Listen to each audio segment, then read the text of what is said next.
तारीख 12 नवंबर 2012। कबीर की पत्नी को जलकर मरे हुए 2 साल हो चुके हैं। कबीर 2 साल से स्लीप पैरालिसिस से जूझ रहा है। सोते सोते उसे महसूस होता है जैसे उसकी छाती पर कोई बैठा है और उसका गला दबा रहा है। कबीर अपनी पूरी कोशिश करने के बाद जब चिल्लाता हुआ उठता है तो उसे अपने कमरे के दरवाजे पर एक काली परछाई दिखाई पड़ती है।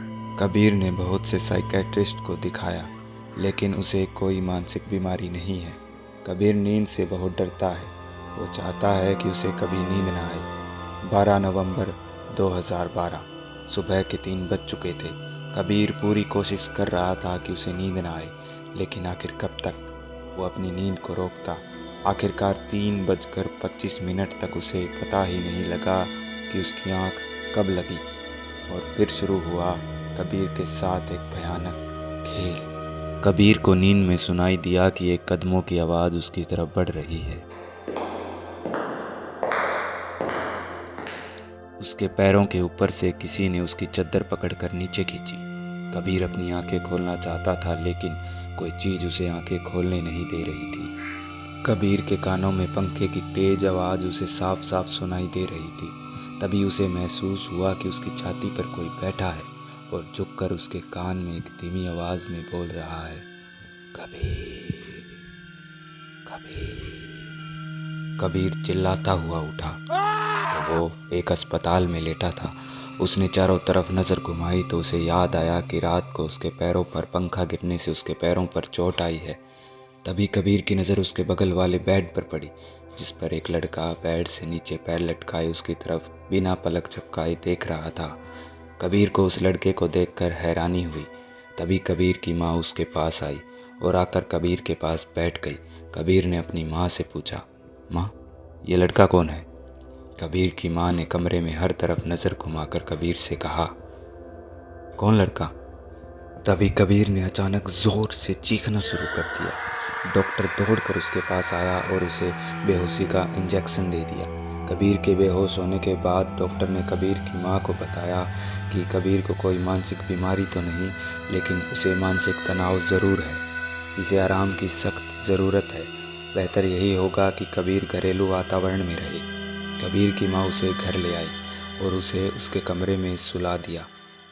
कबीर की माँ रसोई में अपने काम में व्यस्त हो गई। काम करते करते कबीर की माँ को एक खुसफुसाहट की आवाज़ सुनाई दी।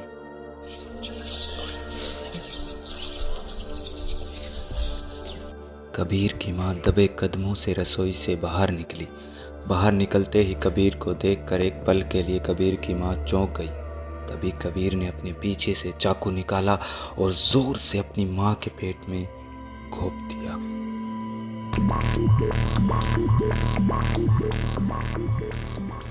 सर, मैंने कुछ नहीं किया। मैंने मेरी माँ को नहीं मारा। कबीर बाबू, आपने किसको मारा किसको नहीं, इसका फैसला तो कोर्ट करेगा, हम नहीं। कबीर को कुछ पता नहीं था कि वो कब जेल में पहुंचा और कब उसने अपनी माँ को मार दिया। कबीर जेल कोठरी में एक कोने में बैठा सर झुकाए रोए जा रहा था। तभी कबीर को जेल कोठरी के उसके सामने वाले कोने से एक आवाज़ आई, तू भी तड़पेगा जैसे मैं तड़पी थी। तेरी माँ को तो मैंने मार दिया, लेकिन तुझे मैं मारूंगी नहीं, तुझे जिंदगी भर तड़पाऊंगी। इतना सुनते ही कबीर को अपना पूरा अतीत याद आ गया। कबीर खड़ा होकर अपनी कोठरी का दरवाज़ा पीटते पीटते जोर जोर से चिल्लाने लगा,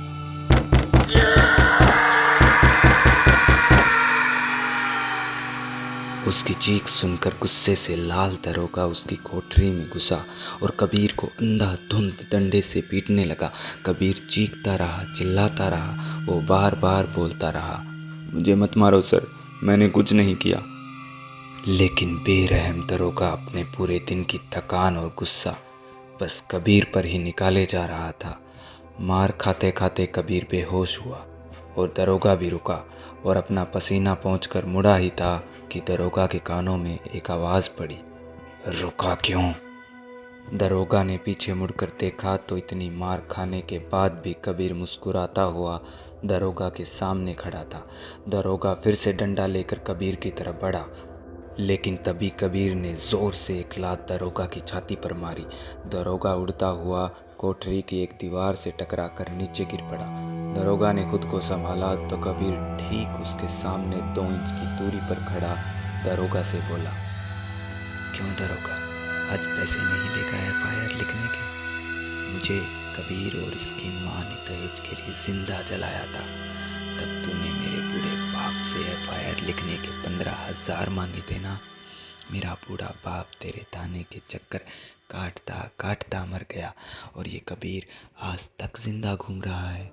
तू मार इसको, तू मार इसको, तू इसको मारेगा ना तो मुझे बहुत सुकून मिलेगा। इतना कहकर कबीर अपना सर दीवार पर जोर जोर से मारने लगा। दरोगा की डर के मारे रूह कांप चुकी थी। तभी 2 हवलदार अंदर आए। उन्होंने कबीर को काबू किया। बाद में कोर्ट ने कबीर को पागल घोषित कर दिया और उसे मेंटल हॉस्पिटल भेज दिया गया। मेंटल हॉस्पिटल में कबीर को बेड़ियों से बांध कर रखा जाता है। कुछ पल के लिए उसे खोल भी दिया जाए तो वो खुद को काट कर अपना मांस फाड़ लेता है। कबीर कई बार मरने की कोशिश कर चुका है, लेकिन कोई है जो उसको तड़पता देखने के लिए जिंदा रखना चाहता है, और वो है कबीर की पत्नी अपूर्वा, जिसे कबीर और उसकी माँ ने दहेज के लिए जिंदा जला दिया था। अपूर्वा आज भी मेंटल असाइलम में कबीर को तड़पाती है, उसे डराती है, सोने नहीं देती। वो उसे जिंदगी भर तड़पाना चाहती है।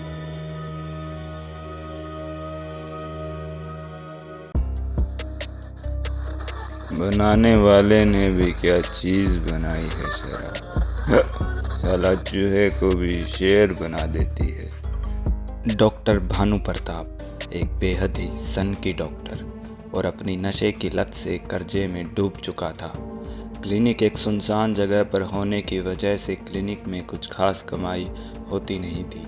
भानु प्रताप उस रात 10 बजे तक अपने क्लिनिक में बैठा था।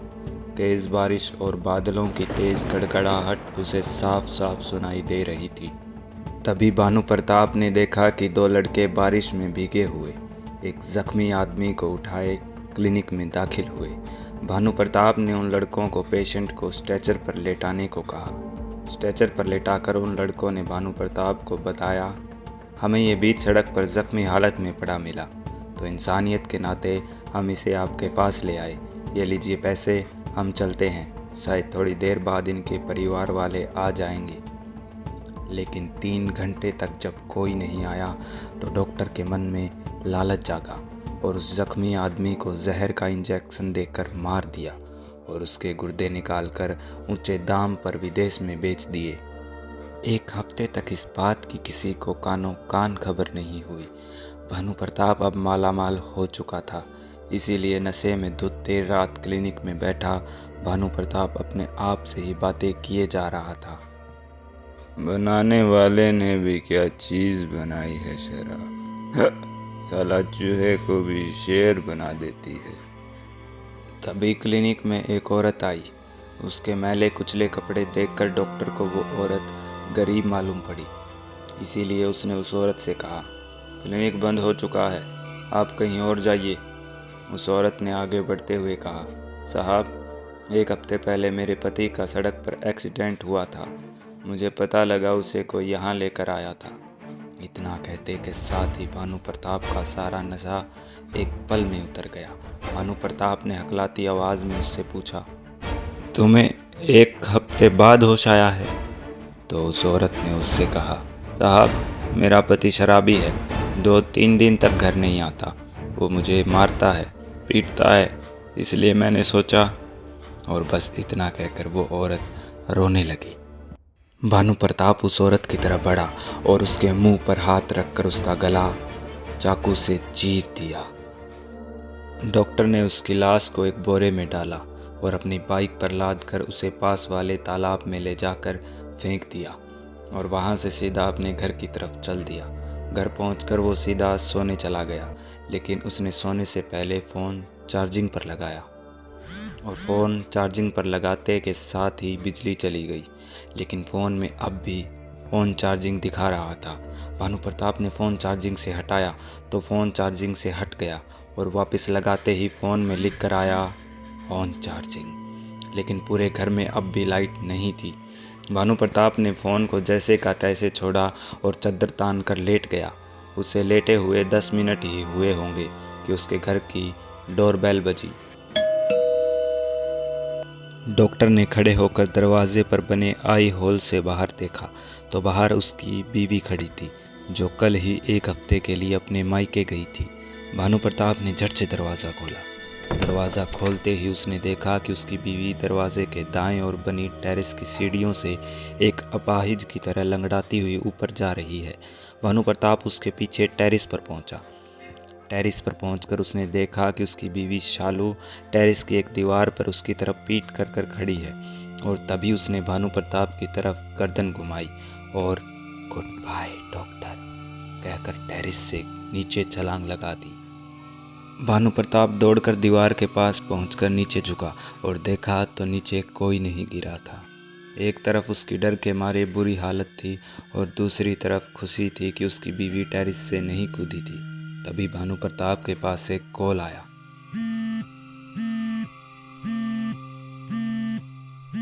उसने फ़ोन जेब से निकाला तो फ़ोन पर लिखा आ रहा था, शालू इज़ कॉलिंग यू।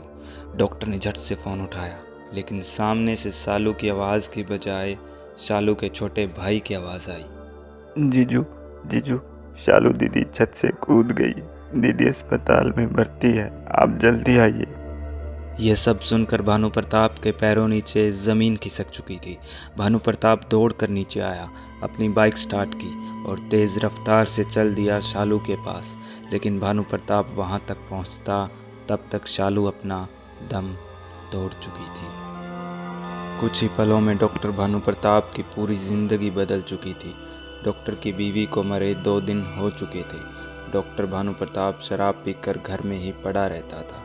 लेकिन तीसरे दिन रात के 12 बजे जब भानु प्रताप अपने बेड पर अनसुलझी हालत में सोया हुआ था तो एक आवाज़ ने उसे उठाया।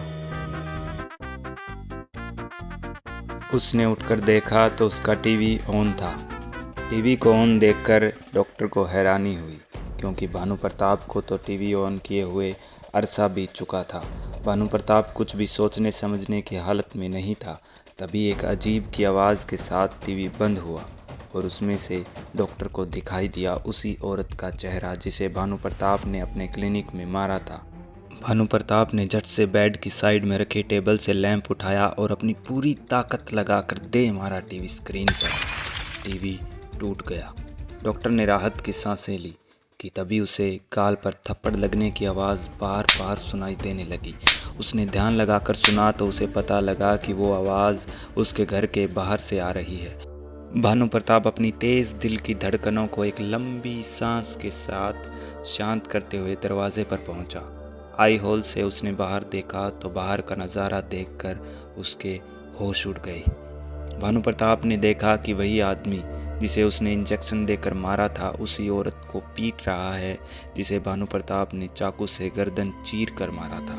वो औरत हंसते हुए थप्पड़ खाती हुई मानो भानु प्रताप को ही देख रही थी।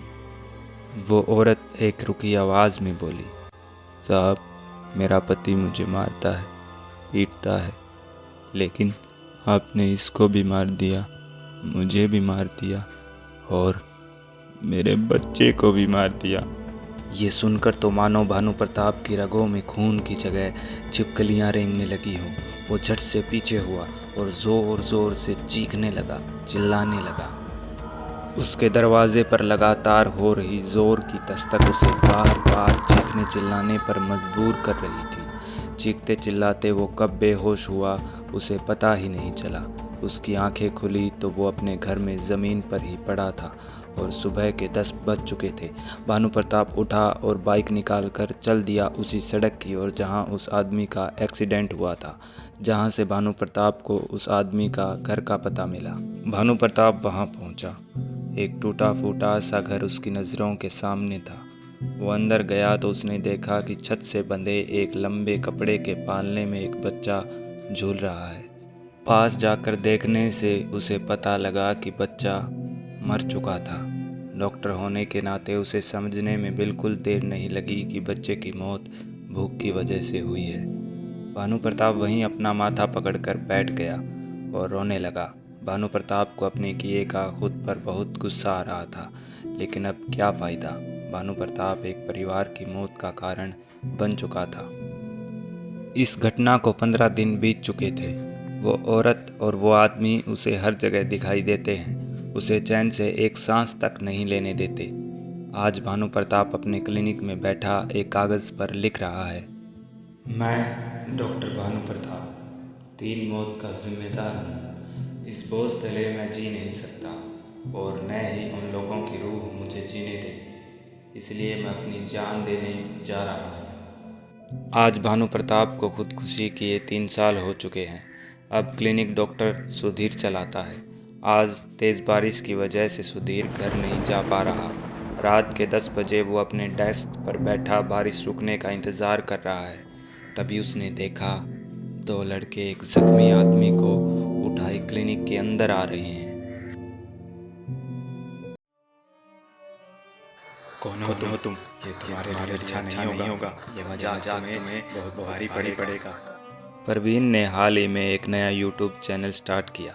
उसे जल्द से जल्द बस कैसे भी फेमस होना था और खूब सारा पैसा कमाना था, लेकिन पूरे 3 महीने की मेहनत मशक्क़त के बाद भी उसके वीडियोस पर व्यू नहीं आ रहे थे। परवीन हर रोज़ रात के 10 बजे अलग अलग लोगों के लाइफस्टाइल्स पर वीडियोस डालता था। 18 मार्च को रात के 10 बजे उसने अपनी वीडियो पोस्ट की और 10:01 पर उसके पास एक नोटिफिकेशन आया। परवीन ने फ़ोन उठाकर देखा तो उसकी नई वीडियो पर किसी ने कमेंट किया था। कमेंट खोलकर देखा तो कमेंट में लिखा था, ये तुमने अच्छा नहीं किया। उसने कमेंट करने वाले का नाम देखा तो लिख कर आया परवीन 0912। परवीन हैरान हुआ क्योंकि ये उसका ही नाम था और उसकी ही बर्थ डेट और मंथ था। परवीन ने सोचा कि शायद ये उसका ही दोस्त होगा जो उसकी फिरकी ले रहा है, लेकिन तभी एक और नोटिफिकेशन आया। खोल कर देखा तो एक और कमेंट जिसमें लिखा था, this night is going to be your last night. Parveen अब थोड़ा डर चुका था। उसने रिप्लाई किया, कौन हो तुम? सामने से रिप्लाई आया, तुम्हारी मौत। परवीन ने चिढ़ते हुए फ़ोन स्विच ऑफ किया और लाइट ऑफ करके सो गया, लेकिन किसी को उसकी नींद हरगिज़ मंजूर नहीं थी। तभी अचानक पूरे कमरे में नोटिफिकेशन रिंगटोन गूंजने लगी। अब डर की लहर परवीन के कलेजे तक पहुंच चुकी थी, क्योंकि नोटिफिकेशन रिंगटोन की आवाज़ उसके फ़ोन के बंद होने के बाद भी आ रही थी। परवीन ने झट से फ़ोन ऑन किया और यूट्यूब ओपन किया और देखा कि उस एक वीडियो को छोड़कर उसकी सारी वीडियोज़ डिलीट हो चुकी थी। परवीन के अब रोंगटे उससे सवाल पूछने लगे थे। उस पूरे अंधेरे में गुम कमरे की छत से एक लाइट परवीन पर पड़ी, तो जो उसने देखा उस पर यकीन करना उसके लिए बेहद मुश्किल था।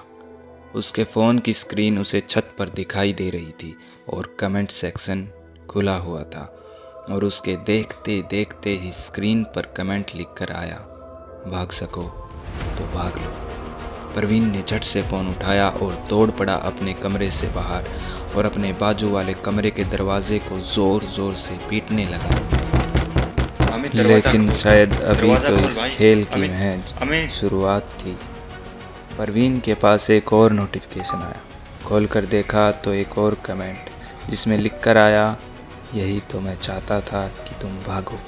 और कमेंट पढ़ते के साथ ही परवीन के कमरे का दरवाज़ा बंद हुआ और ठीक उसी वक्त अमित के कमरे का दरवाज़ा खुला। लेकिन अमित के कमरे से आ रहे अंधेरे को परवीन की आंखें चीर नहीं पाई। तभी उसका पैर किसी ने ज़ोर से पकड़कर उसे अमित के कमरे में घसीट लिया। परवीन चिल्लाने लगा। डर के मारे पसीने से तरबतर हो चुका था परवीन। कौन हो तुम? ये तुम्हारे लिए अच्छा नहीं होगा। ये मजाक तुम्हें बहुत भारी पड़ेगा। परवीन की इस बात का जवाब किसी ने बड़े धीमे से उसके कान में मुस्कुरा कर दिया। परवीन चिल्लाकर कमरे की दीवारों पर हाथ मारने लगा, इसी उम्मीद में कि शायद उसे कहीं लाइट्स का स्विच मिल जाए। लेकिन दीवार पर हाथ मारते मारते उसे एहसास हुआ कि उसका हाथ किसी ने कस कर पकड़ दिया। परवीन अपनी पूरी ताकत लगाकर हाथ छुटाने की कोशिश करने लगा, लेकिन उसकी हर कोशिश को नाकाम करने के लिए वो पकड़ काफ़ी थी। तभी अचानक कमरे की लाइट्स ऑन हुई तो परवीन ने देखा कि जिस हाथ ने परवीन का हाथ पकड़ रखा था वो कोई और नहीं बल्कि उसका अपना दूसरा हाथ था और लाइट्स ऑन करने वाला अमित ही था। परवीन कुछ भी सोच समझ नहीं पा रहा था कि वो अपनी सांसों को शांत करते हुए बस अमित की तरफ देख रहा था। अमित ने जेब से फ़ोन निकाला और टाइप करना शुरू किया और जैसे ही उसने टाइप करके अपनी उंगलियां थामी तभी परवीन के पास नोटिफिकेशन आया जिसमें लिख कर आया, तुम्हारी आखिरी रात तुम्हें मुबारक हो। परवीन ने सोचा कि ये बेहुदा मजाक उसके साथ और कोई नहीं बल्कि अमित ही कर रहा है, तो गुस्से से परवीन अमित की ओर बढ़ा और जड़ दिया एक थप्पड़ अमित के गाल पर। थप्पड़ लगते ही अमित के होठों पर अपने आप लिपस्टिक लगकर आई। परवीन ने अपनी पूरी ताकत लगाकर एक और थप्पड़ अमित को मारा। इस बार परवीन के पास एक और नोटिफिकेशन आया। खोल कर देखा तो एक और कमेंट जिसमें लिखा आया, कर लो जो तुम कर सको। और जैसे ही कमेंट रीड करके परवीन ने अमित की ओर देखा तो अब अमित की आंखें बिल्कुल सफ़ेद हो चुकी थी। परवीन चिल्लाता हुआ दरवाजे की ओर भागा और दरवाज़ा खोलकर बिल्डिंग से बाहर चला गया। भागते भागते उसने अपनी दोस्त कोमल को फ़ोन लगाया, लेकिन फ़ोन उठाते ही परवीन कुछ बोलता उससे पहले सामने से आवाज़ आई, भागना बेकार है परवीन। परवीन ने झट से फ़ोन काटा। इस सब से बचने के लिए भागने के अलावा उसे कोई और रास्ता नहीं सूझ रहा था। फुटपाथ पर भागते भागते परवीन अपने एक और दोस्त पंकज के पास पहुंचा। उसके साथ जो हुआ उस बारे में सब कुछ परवीन ने पंकज को बताया। तो पंकज ने उसे कमेंट दिखाने को कहा, लेकिन परवीन ने जैसे ही पंकज को दिखाने के लिए उस वीडियो का कमेंट सेक्शन खोला, अब उस वीडियो पर कोई कमेंट नहीं था। तो इस पर पंकज ने परवीन से कहा, अबे तुझे रात के 1 बजे मैं ही मिला मजाक करने के लिए। परवीन ने उससे कहा कि जो भी कमेंट कर रहा है वो हमें देख सकता है, तो देखना अभी कमेंट आएगा। परवीन और पंकज दोनों फ़ोन को अपने बीचों बीच रखकर कमेंट का इंतज़ार करने लगे।